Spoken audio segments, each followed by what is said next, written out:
Welcome to our Meet the Experts Casting Directors panel. Today we're joined by John Papsidera from Fallout, Rachel Tenner from Fargo, Dan Hubbard from The Gentleman, and Carmen Cuba from Mr. and Mrs. Smith. Thank you all for being here. Casting, I don't think is like typically a profession that, many little kids dream of becoming. But when did you guys know that this is the career for you? John, let's start with you. Um, I think hopefully that's changing.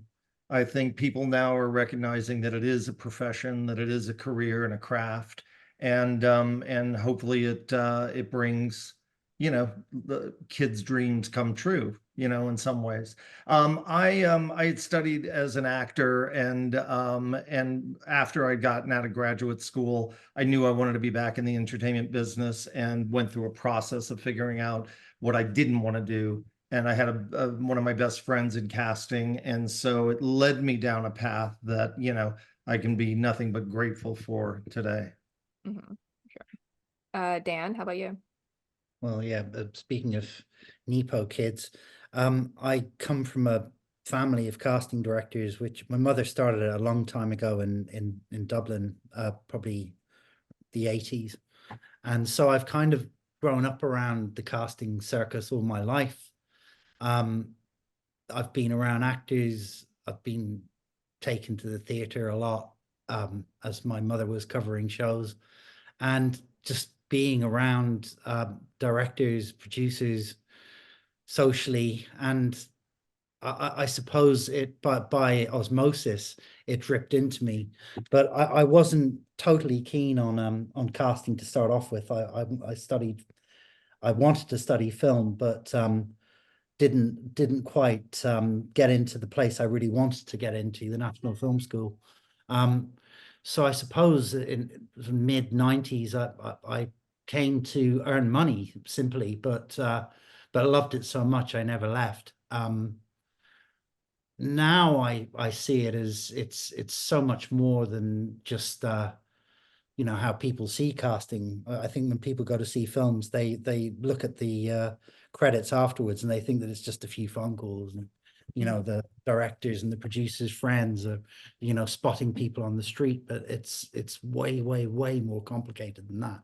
You're you're a trusted diplomat between two entities, and you do right by both of them. You do what's best for the production, your director's vision. But it's also about taking care of people and having insight and knowing when you can step in and improve a situation when it comes to the casting. There's all sorts of things, and I'm constantly learning on the job. But I'm glad I took the leap. Yeah, sure. And you still work in film, so there you go. Yeah. Mostly film, yes. Yeah. Rachel, how about you? I kind of felt that I always wanted to be in the industry, and I was trying to figure out in what avenue it would be. I was obsessed with Letterman. Like that was my whole thing. I wanted to write for David Letterman. That's all I wanted to do. Like I used to sleep out. I was at NYU, so I would sleep out for his show and all that. And then when I realized that I don't know how to write and can't write, that led me down the path of trying to figure out what it was. So I interned for a producer in New York, and then I went back to Chicago and interned for like a talent agency. And then when I was there, a fax came over when there used to be fax machines, and they were looking for an internship for a casting director. I mean, casting, like an intern for a casting agency. And I went over there and they were doing Hudsucker Proxy. Wow. And I was like, I don't even know what this job is, but I just loved it. Like it connected, and it's the thing that I've connected to the most. This is when I was like 21. And so then I ended up, just because of the timing was right in a way. So I was like an intern, then I was part-time, full-time, and I bought the company all within like 2 years. So then I had a company in Chicago for many years. And then I was film and TV were my passion. And so I thought that I would come to LA and, give it all a shot here. And it ended up that Ellen Chenoweth had called my office in Chicago. And I said, oh, I'm thinking about going to LA. Let me know if you know of anything. And she was going out to do Joel and Ethan's movie. And she's like, why don't you come be my associate and see what you think.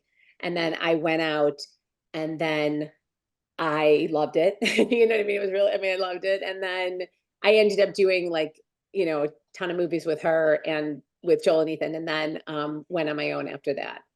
So that was kind of my story. Now you gotta cast Dave in something. Get Now I have to Letterman cast in who? something. David Letterman in something. Oh my God. Oh my God. I love, it's funny when you look back at who you were like back then, like now that you're in the Yeah. industry and you realize like what it takes to even achieve anything in general, just in any of the fields. Like my love that I was like, I'm going to write for Letterman.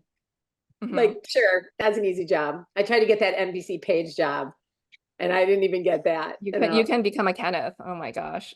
Yeah, exactly. But you know, then everything's for a reason, right? Like you just get Mhm. put down your path, and I got, you know, and then casting, it's the only thing I've ever done. So Mhm. hopefully I can just ride this one out into the sunset, because otherwise I It's don't have going any pretty other, well, so. okay, I don't have any other vocation possibilities.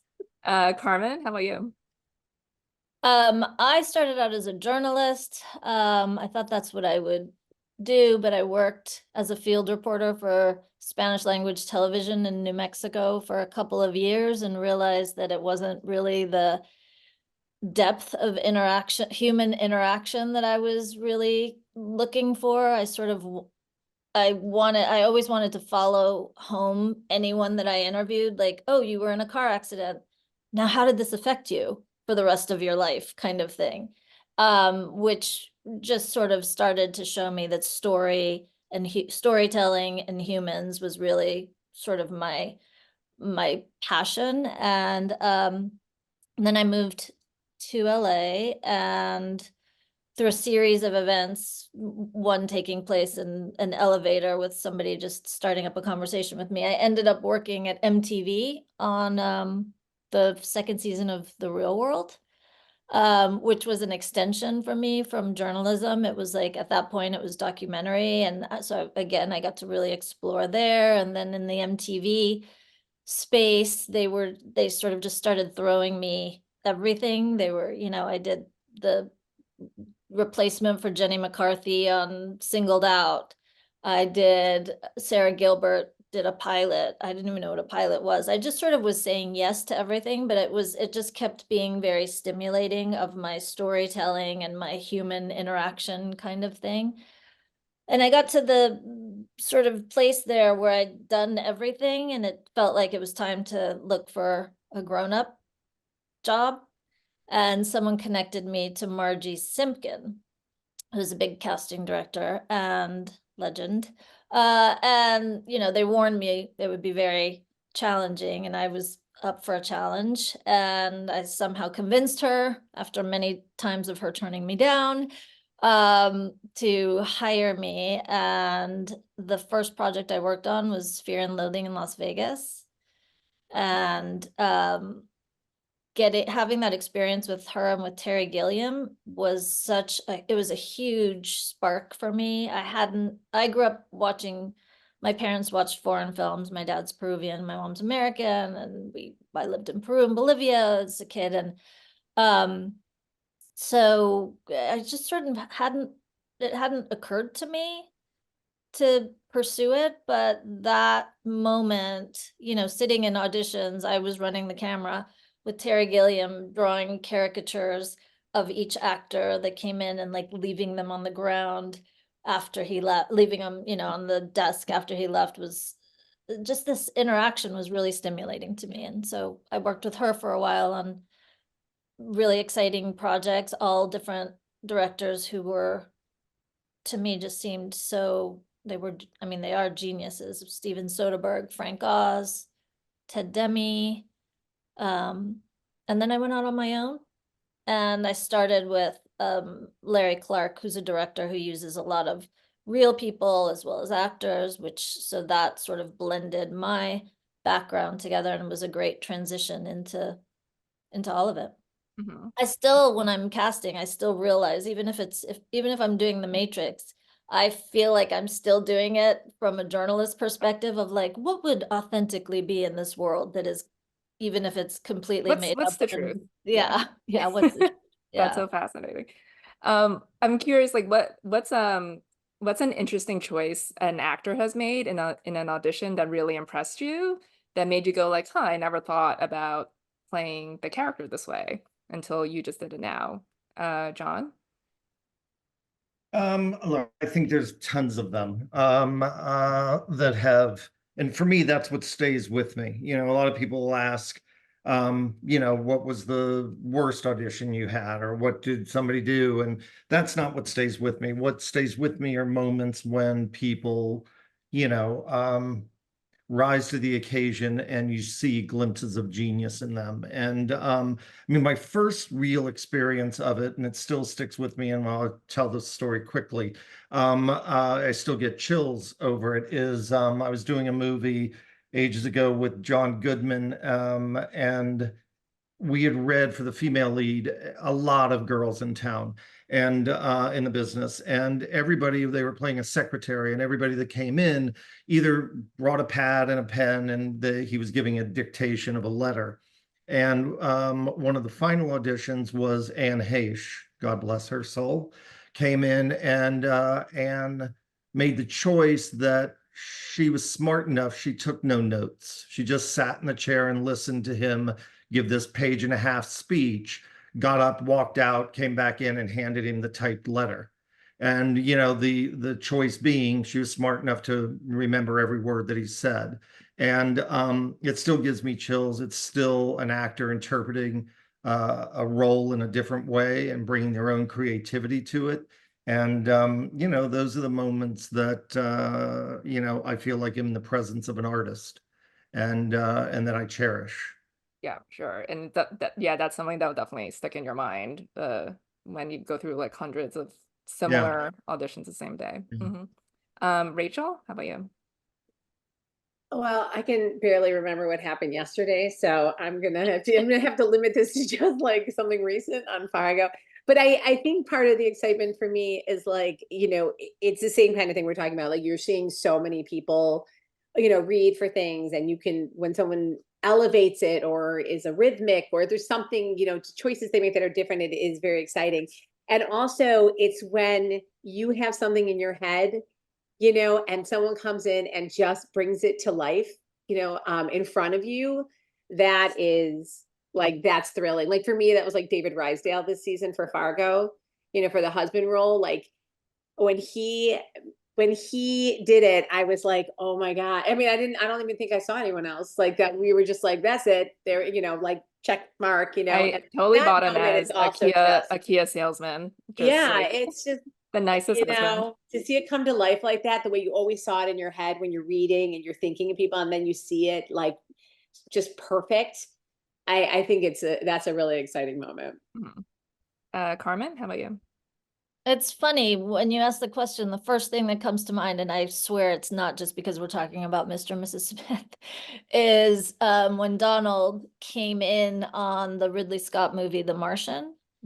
We'd been seeing a lot of people for that part, and it's, you know, he was a worker, he was a person who works at the JPL, and it was sort of by the books kind of thing, and he came in and just did this thing that was like not at all what I expected and not at all what anyone else had done, and really brought,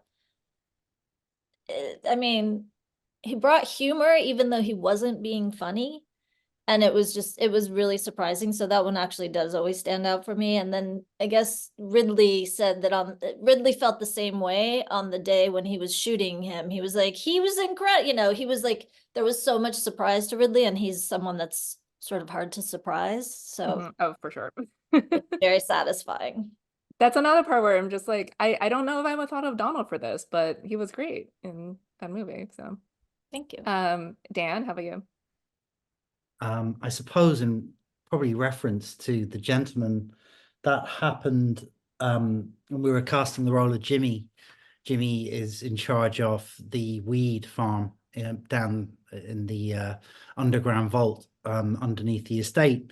And we'd seen a number of really talented actors for it, but they felt a little bit kind of actory and slightly rigid. And we wanted like a real world, Wild West, London subculture kind of crazy layer upon layer feel. And I remember seeing a film called Anotherhood, which was like a kind of hood comedy, which very talented director Adam Deacon directed. And I went to the premiere about like 10, 12 years ago.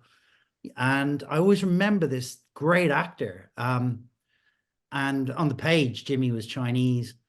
And Guy and the team weren't quite sort of sold. You know, they would have hired one of these really talented guys, but we're just missing that authenticity.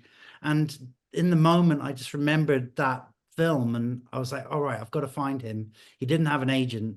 So I got in touch with one of the producers who was an actor, and he gave me his number, and he came in to read, and he wasn't off book or anything. He just had 2 or 3 scenes to play with.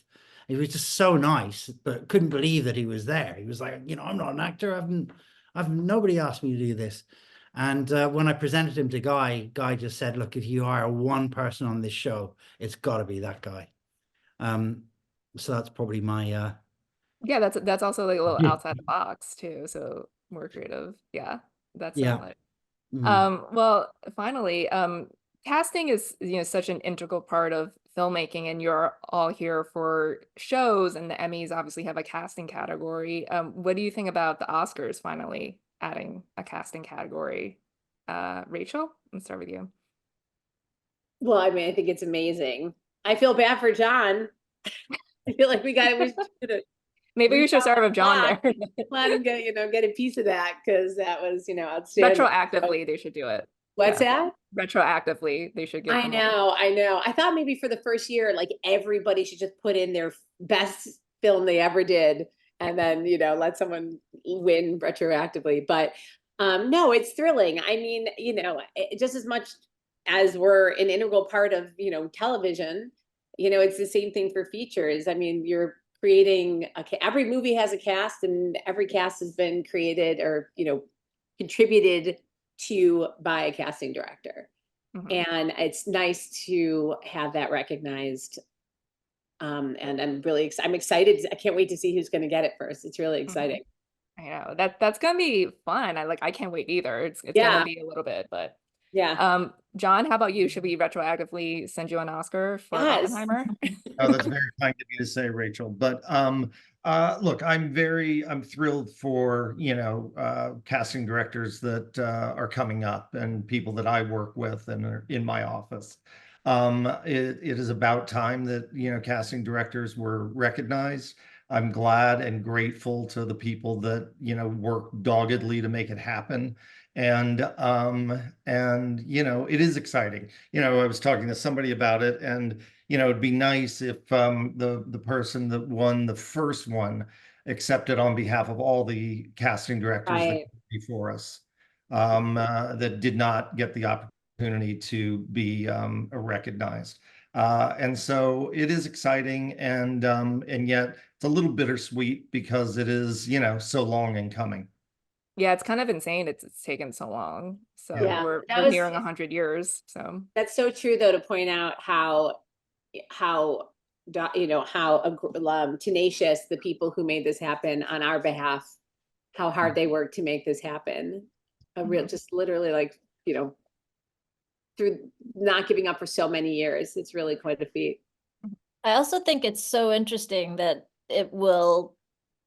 so next year's the first year we're eligible, and filmmaking has changed so much just in these last couple of years. So I think what it will reflect will also just be, a new thing, which I think for a lot of us, it's just the things that we were making before were, I don't even know what I'm trying to say, but it's like the kinds of movies that we used to make, they're not really making.